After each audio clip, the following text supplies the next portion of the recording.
right, so y'all laughed. I don't know why y'all laughed.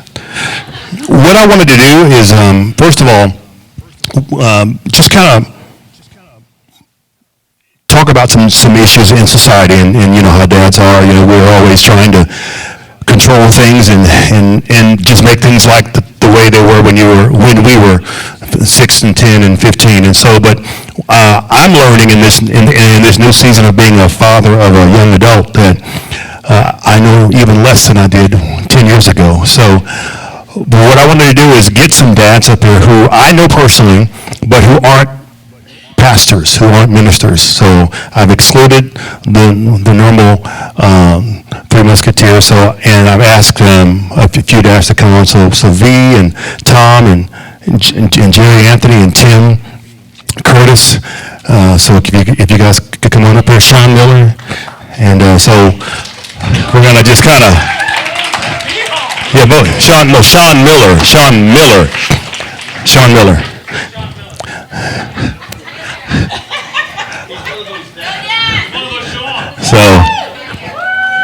So what we're going to do is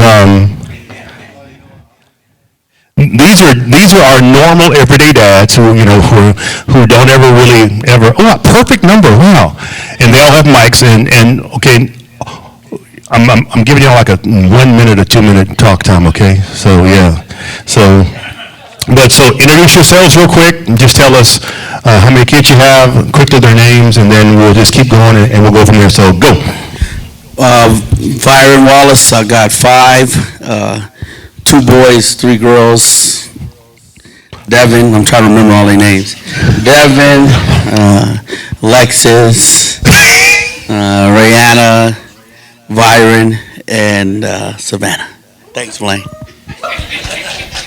Sean Fox, I have 2 daughters right there, Elise and Jocelyn. That's it. Curtis Adu, I have 2, and it's 22. Yeah.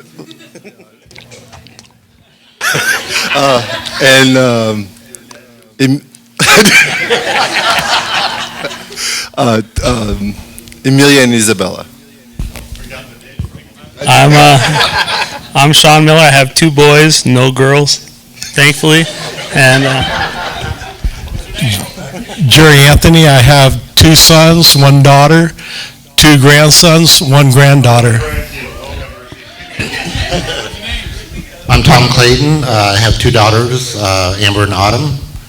They're like in the mid-20s, early 20s. My name's Tim. I have a daughter. I have 2 stepdaughters. I have a stepson. And I have 4 grandchildren. Hey, I got 4 too. I got 4 other boys. Oh my gosh. Let's not have any. Yeah. All right, so what I'm going to do is I have a list of questions, and these gentlemen don't know the questions at all, but they will know the answers. And so I want you all to just to take turns. I'm not going to, if you know the answer, within, a couple minutes, share the answer, and then we're going to keep on going down the line. So, and I've asked Pastor Blaine and Joe also to kind of think of some questions that they may want to ask. Or maybe I forgot to ask you, but I'm asking you now. All right, good deal. So, all right, first question. I'd like for you to just share with me one of your major parenting pitfalls as a father. One thing that you try to avoid doing as a father, one thing that you always seem to be doing. For instance, for me, it's I try to fix things too much. I try to say, well, because Dad, I got a problem. Okay, well, let's go get it done. Well, no, they just want to talk, and that frustrates me. But anyway, go ahead. So I'll let you. You don't want to answer that. Just any of your parenting pitfalls that you all may have come around over the past few years that you can share in public. I got a lot of them. The first one is when I first had my first 2 children, I wasn't Christian. So I treated them a lot different than I do the one now. That's my pitfall. So I have to hear about it all the time, especially from my 2 older ones, how the younger ones got away with this and got away with that. And so I've been trying to be better at that, but when you live a different life, it can't always be the same. So when you change your life for God and become something different, you see the light in a different way. But the biggest pitfall is I'll never not hear it from my older kids. Like they're constantly talking about, well, we used to get this and we used to get whooping for this and we had to do the dishes for this and we have to do all of that on a constant basis. And so that's probably one of my biggest pitfall is that I didn't start early enough with them too. They got the rough part and their siblings got the easy part. And, and just because I know Camille's backstory, is there a big difference? I'm sure there is, from being a dad, and this, I mean, anyone can answer this, a dad who is a non-Christian, and then you get saved, and then you are a Christian now, and you've got to kind of rewrite and redo everything. It's a big difference. Big difference. Like my oldest son, if he got in trouble, I used to hit him in the chest, to be honest. He hit him hard. And like, I would try to treat him like a man. And I had to change that. And like Alexis getting in trouble, we took the door off and made her sleep with no pillows and no blankets. And like, we would do stuff like that. That's what we did. I mean, we did that. Well, I have a similar story because I wasn't saved until I was 38. I'm 46 now. My oldest kid, I was his baseball coach from 7 to 12. I finally had to stop because I was so hard on him. I pushed him to the max, and I was tough, and I was one of those coaches on the field. I cussed at all the kids. I did everything. I pushed them hard. I yelled at them. And then I got saved, and, it was a radical change, and overnight I changed, and now I have a 12-year-old son, and I'm more affectionate now. I was never affectionate with my older boy, and I hear it all the time. Why are you being so soft? He's so soft. Quit doing that. So I'm more forgiving as a dad. So I get to see both sides of it. I get to see a son that was raised without a dad that was Christian and a son that was raised with a dad that was Christian in the same house. So, and the older kid is coming around. So it's a good thing. For me, coming from like a firehouse, sense of everything. I mean, it's eat or be eaten kind of thing. And so coming into my very sensitive, wonderful daughters who are like, Dad, it's like having a couple extra little dogs. Because they're like, Daddy's home, and everyone's all waiting at the door. They're all so excited. But what's funny though is, once again, firehouse humor. But the reality is they're so amazing, but I have to watch my response. So coming home from a 72-hour shift, I mean, I've already spoken enough. I've already kept, taking care of everybody else enough. I've had all these other things going on. I just want to get in, and they're like, Daddy, how's your day? And that whole thing. And so I had to actually be conscious about how I responded, how I had to kind of go, okay, it's not about you. They've been, I went with a bunch of people and, picking people up off the ground and wiping things off of them that, shouldn't be inside and all that kind of stuff. So the reality is that that's the truth. And, but they needed to be cared for. And not just the strangers that I ran on, but actually my children and my beautiful wife needed to be cared for. So that love that they came at, they're all excited. I needed to just soak that up, and it took a while. And it took a long while to kind of get used to that because I was just so locked on to just get the job done and be the fixer. I think so. Okay. What do you need done? The honey done. Let's go. That's the stuff that I had to kind of just shift back and go, okay, what do they need? And just go, have my lap daughters just hugging on me on the couch and just kind of just do my thing. Clearly I needed it, but I also didn't know that I needed it, and I didn't really know how to do that. So. Oh, okay, cool. Anybody else? All right. Less talk, more listen. When my daughters were younger, you want to speak into them. Not that I don't want to do it now, but I just try to listen more. You can kind of flood their brains with what your opinion is and miss what they're trying to say to you. So I just try to listen more. It's a work in progress, and they have a lot to say. And you have two girls, right? Two Okay, girls. yeah, two, yeah, that's what I thought, yeah. I won't go there. Yeah. Good, all right. All right, here's the next question. Good or bad, what did you learn from your father that you either are implementing or have chosen not to implement as far as a father? What did you learn, good or bad, that sticks out in your mind that you are or are not implementing as a father or haven't implemented as a father? Anybody?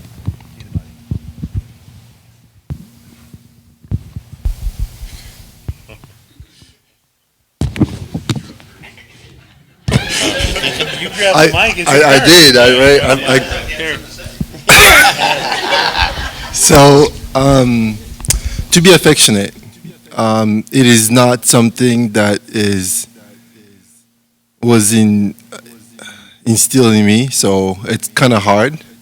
But like you said, you come home and they're just like right up on you, like, what's going on? Hey, what's going on? And I'm like, I need like 5 feet, like 10 feet, whatever it is. Like, give me space. But to be more affectionate, it's probably the hardest thing, because you actually constantly have to actually say to yourself, okay, I need to do this because that's what they need, instead of, that's not what I want. Like right now, I don't want to see anybody, I don't want to talk to anybody, I don't really care what's going on right now. And that's not to be affectionate, because it does make a difference on the way their life proceeds, because ultimately that's what we're here for, however their life proceed. My dad taught me how to work hard, which was a good attribute. He was maybe this little bit of a slave driver, child labor going on. No, but I learned to make money at a young age, younger than most of my peers. I mean, junior high, I had a job since junior high. That's one good thing he taught me. He wasn't perfect, but he did teach me that. My dad came from a generation where they weren't allowed to be in the hospital when the child was born. I was able to be in the delivery room with my two daughters, and that was a connection that you can't explain to anybody unless you go through it. But he was, as you said, a hard worker. He instilled in raising the family, working hard, providing for their needs. I tried to do as much as I could on both ends, being there for them. I was working a lot. I was away from home a lot, but I tried to be there when I can, when I was at home, and changing the diapers and doing everything I possibly could. So just taking that generation that he experienced, couldn't experience, I tried to experience that and learn and grow from that. My dad was a hard worker also. And before I was saved at 24, I worked for him, and since I was like 16, I worked for him every day. And I used to say, I'll never be like you. I'll never be like you. And then at 24, when Jesus came in my heart, God said, you're just like your dad. And I thought, but God, when he says that, it was really neat, because I know he was saying I'm like my dad, but I'm also like him too. And that was really neat. And so my father, our relationship changed after that when I asked Jesus in my heart. And I realized that God would give my dad wisdom, and I could go to him and I would get advice, and it was like from the Lord. Even though my dad didn't know the Lord, his advice was incredible to me. But my dad, he worked hard his whole life because he's afraid of failing. And we were in a pool once, stuck-wing it, and it's got calcium chloride in it. And when the water hits calcium chloride, it gets hot, so hot you can't hold it. And it was just him and me in there working. And my dad would just start cussing at me, and I thought, why is he cussing at me for? And the Holy Spirit said to me, he's afraid of failing. And I spoke up, and I said, Dad, this is going to turn out good. His face went from red to white, and that spirit just totally left him. And I realized from that day forward, that's why he was driven. But God really did a lot in our relationship. That was just phenomenal, and I loved my dad. Amen. All right, so now only bold men need to answer these next two questions. As a father raising young men and women, what is the greatest, because I'm going to ask you two sides, what is one of the greatest helps your spouse can do in the process of raising your children? What is one of the greatest things that your spouse, that the mother can do in helping you raise balanced, loving children? And then after we get through, I want to know what's one of the greatest hindrances your wife could do. Now, I know this is not going to come from personal experience, it comes from a guy you know.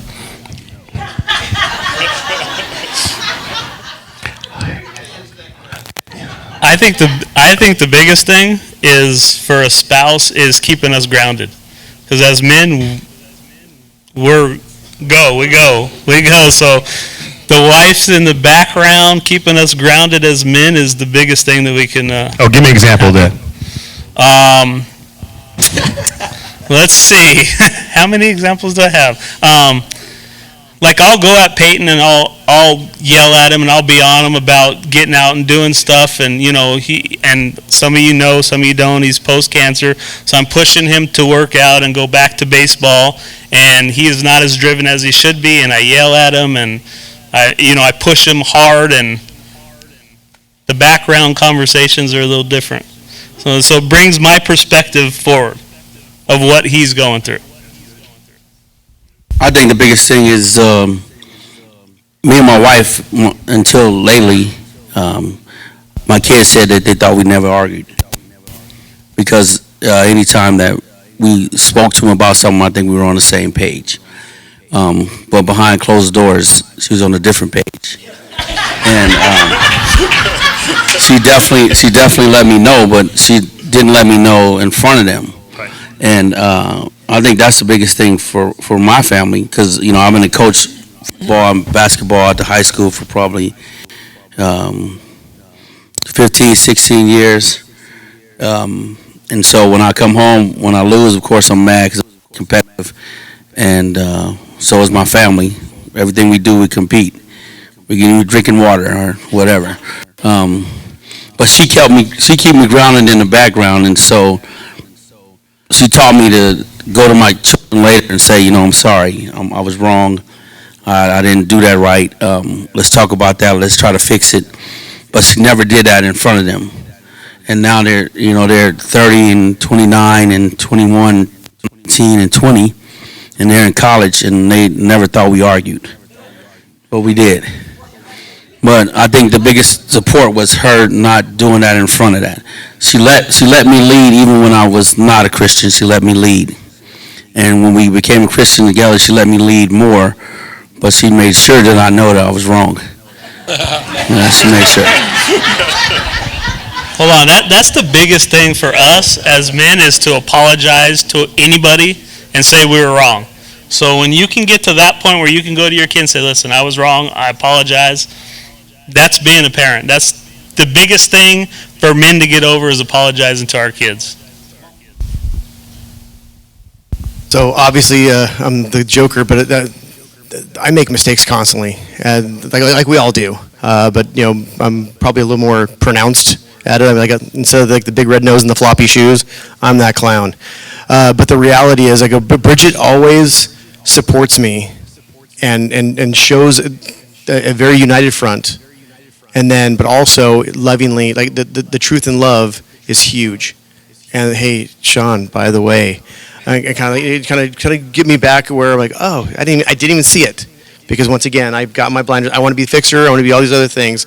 However, when it comes to young ladies and their amazing hearts and how God created them to be that super sensitive and loving, I just kind of just steamrolled it. And so she would always kind of just remind me. So that was always the best. All right. John? I'm kind of writing off of V's answer, being on the same page, because your kids can find a way to manipulate you, you know. They go to one parent, and then they go to the other parent trying to get two different answers. We used to do that when I was a kid, you know, and you go to one and say, well, can I do this? And then you go to the other parent, you're hoping to get a different answer. So, and that, you can't let that will put a little wedge in there, and you don't even realize it. Here's a question. I don't know if everyone has this issue, but how has social media affected your children and how, Tim is reaching for the microphone. Wow. Go ahead, Mr. Pape, rock and roll. Someone please explain to these kids that we see everything online and we know their business and so does everybody else. It's not too hard to figure out. We're not that old and not that dumb. I mean, we can really see what you're posting. Like, don't post that stuff, you know? No, but you really can. I mean, it's like, if God doesn't tell you, social media does. No, I've learned, when our girls were in high school, it's just unbelievable that, and even in grammar school, now every kid has a phone, that when something happens, it's immediate, everybody in the school knows. It's like front page. Before, in our day, it took a while, maybe days, maybe weeks, maybe never, but now it's like, bam, it's out there, and I mean, the friends are commenting about something that happened, and I mean, they take it home, and it just affects their whole being. It's sad. I just had an incident. That's what he's talking about. My daughter is in college, and it's her junior year, and she posted a picture, and she looked like she had no shorts on. So my wife wrote, what is your mom going to think? A, lady without no shorts. B, hoochie mama. C, some other thing, and D, some other thing. And I wrote on there, I put a picture of my head exploding. And then I said, what is that? I said, I know you're 21, but pack your clothes. I'm coming. What is that? I think social media is huge. Me being at the school district, I was at the Review Journal for 22 years, and then when I left the Review Journal, I'm at the school district. I see that on a constant basis. I see the kids out there.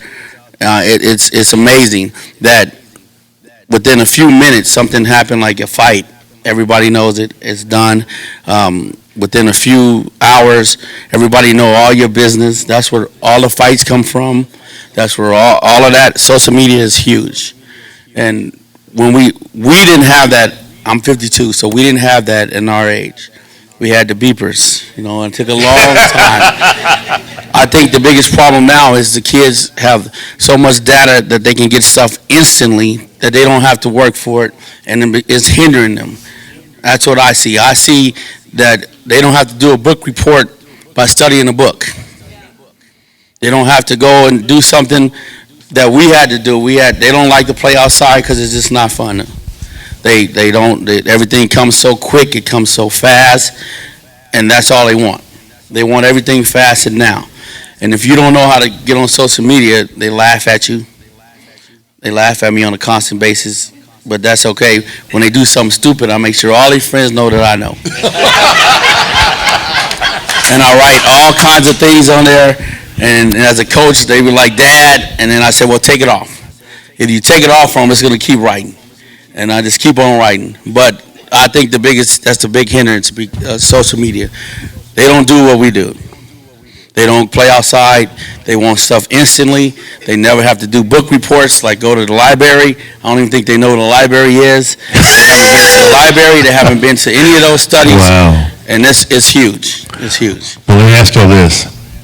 If you knew of a young man who had a child who was 6 months old a year old, 3 years old, coming from your vast experience now, what advice would you give them as far as being a dad? Okay, so we had a friend who gave us this advice, and it was amazing. And it was The Notebook. And The Notebook is basically, it opens up lines of communication. So as soon as the kid finally gets old enough, you plant the seed early, draw pictures, do whatever you want to do. But ultimately, if you want to talk to me, like actually talk to me, say, can we talk? And then put the notebook on my bed or my side of the bed. If you want to just ask the question and just keep it in the notebook, then basically, yeah, you ask the question. It could be something very provocative or something kind of crazy. Wow, how did my kid know about this? But yeah, you could leave it in the notebook. We don't talk about it, so it fosters trust. It fosters communication. And all those things. It's either in the notebook, and I say nothing, or let's talk. And so that was really neat. Or mom would get it, and this one's for mom. Okay, cool. And that's between them. Now, obviously, Bridget and I talk about things.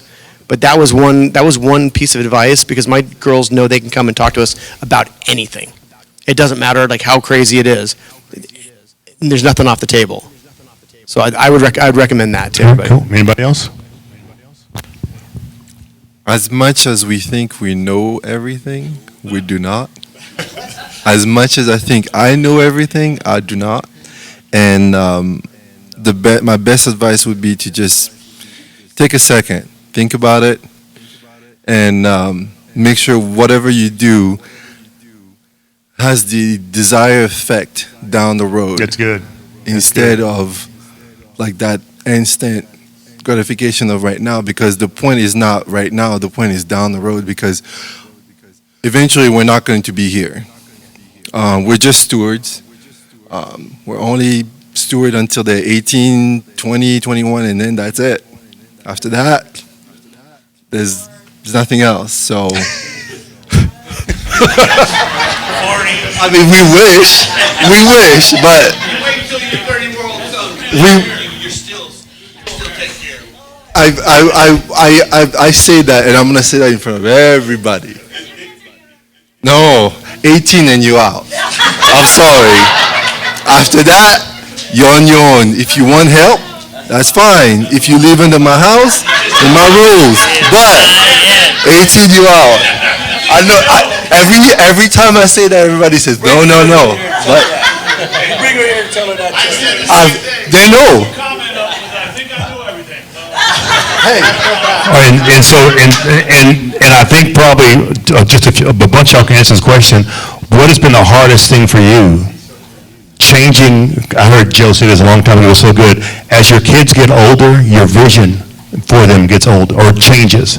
And for me, it's been a real challenge.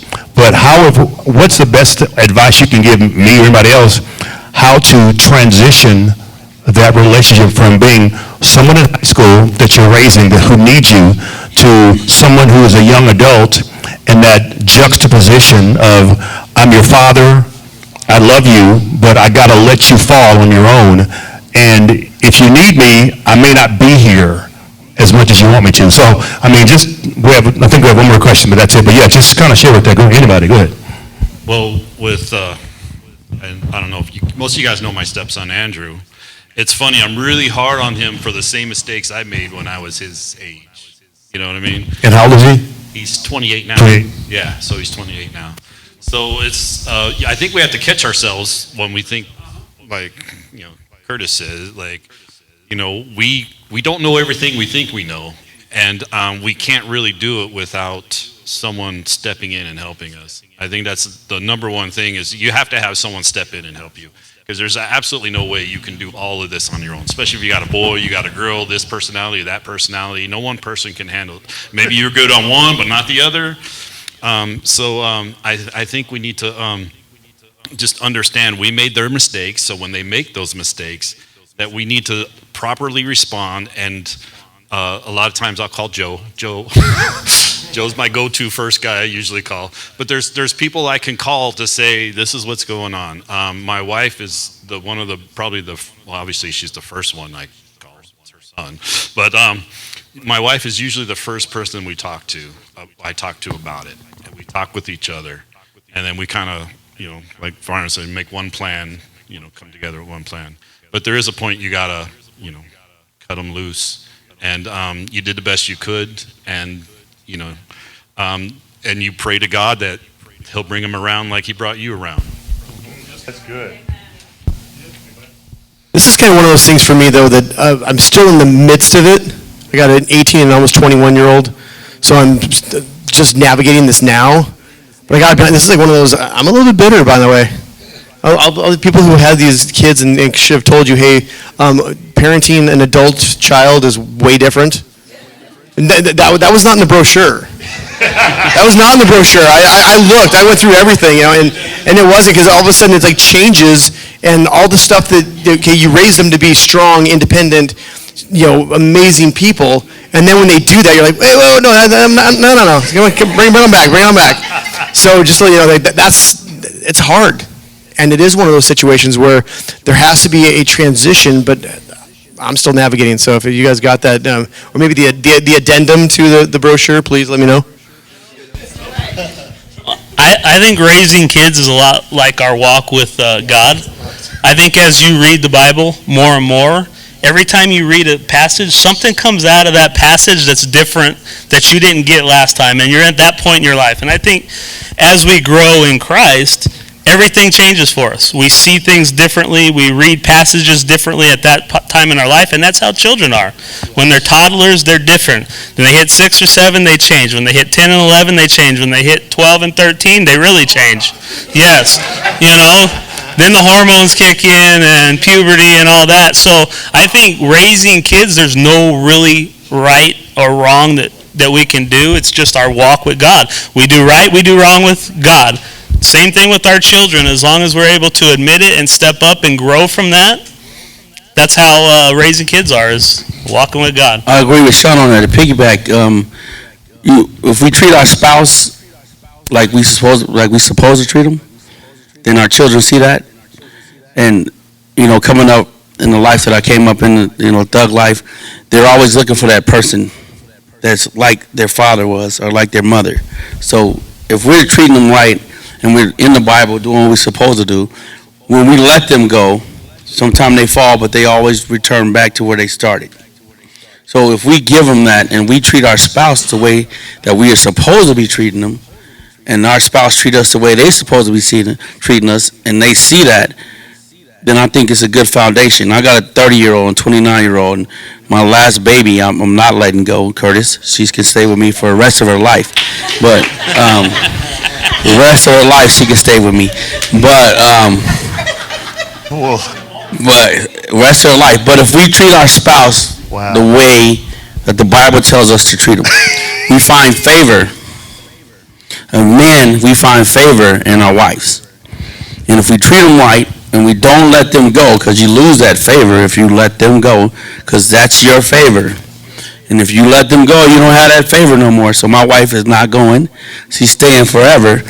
And so I want that favor. So if we treat them the way that we're supposed to treat them, and they treat us the way we're supposed to treat them, we just pray that our children find person like your daddy. Amen. Person like your mama. And then that's when we let go. We can't control them the rest of our life, and I'm learning that right now. But if we treat them, our spouse, the way, they'll see that. And they'll form to what we did. They're a product of what you are and how you did it.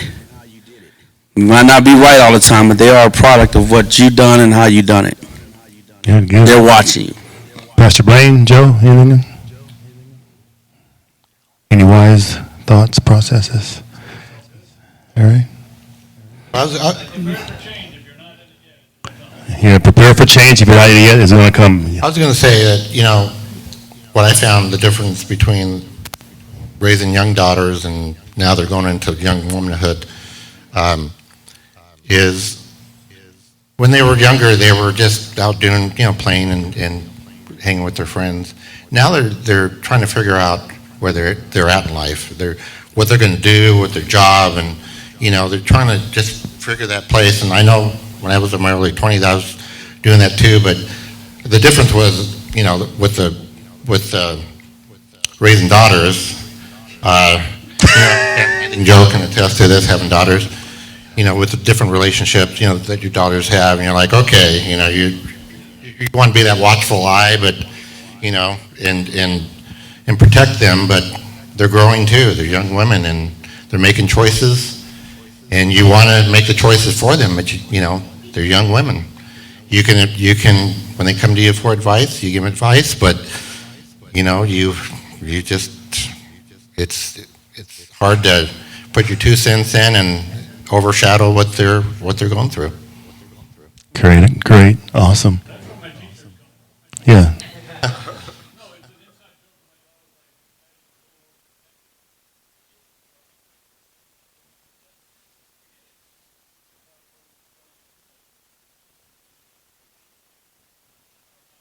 And if you guys missed that, and I think every father who has a daughter goes through this.